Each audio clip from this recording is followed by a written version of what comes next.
Senior officials from South Korea, the U.S., and Japan held meetings in Seoul on this Monday to discuss ways forward in denuclearizing the Korean Peninsula. With more, we have our Foreign Ministry correspondent Yoon Jung-min on the line. Jung-min, what are we hearing so far? Right, Devin. South Korea's chief nuclear negotiator Noh Kyu-duk has wrapped up meetings with his U.S. counterpart Sung Kim and his Japanese counterpart Takehiro Funakoshi. During their trilateral meeting, the American diplomat said the U.S. policy calls for a calibrated and practical approach, and they will explore diplomacy with the North. He emphasized yet again that there needs to be a response from Pyongyang. Take a listen. We continue to hope that the DPRK will respond positively to our outreach and our offer to meet anywhere, anytime, without preconditions. Well, their meeting follows the message last week from North Korean leader Kim Jong-un, who spoke about preparing for both dialogue and confrontation with the U.S. During a South Korea-U.S. bilateral meeting in the morning, Sung Kim said that the U.S. is still waiting to hear back from Pyongyang, adding that the U.S. will also be prepared for both dialogue and confrontation.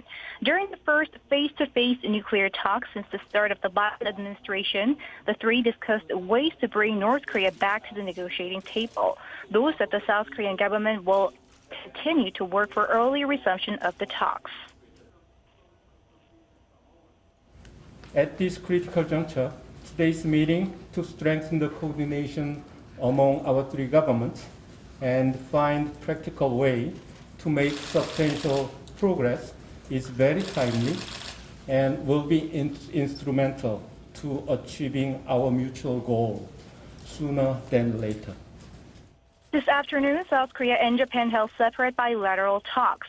During those talks, Japanese diplomat Funakoshi emphasized Seoul-Tokyo cooperation as well as Seoul-Washington-Tokyo cooperation, calling both essential for peace and stability in the region.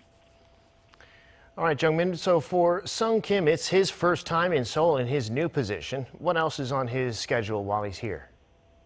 Right, Devin. This afternoon, Seoul's Foreign Minister Chung Eui-yong met the U.S. envoy asking for substantive progress in the Korean peace process through close coordination with South Korea.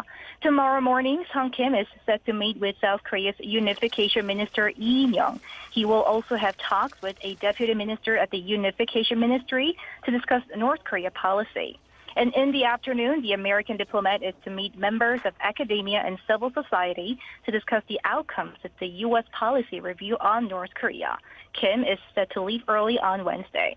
That's all from me at this hour. Back to you, Devin. All right, our Foreign Ministry correspondent, Yoon Jung-min, thank you.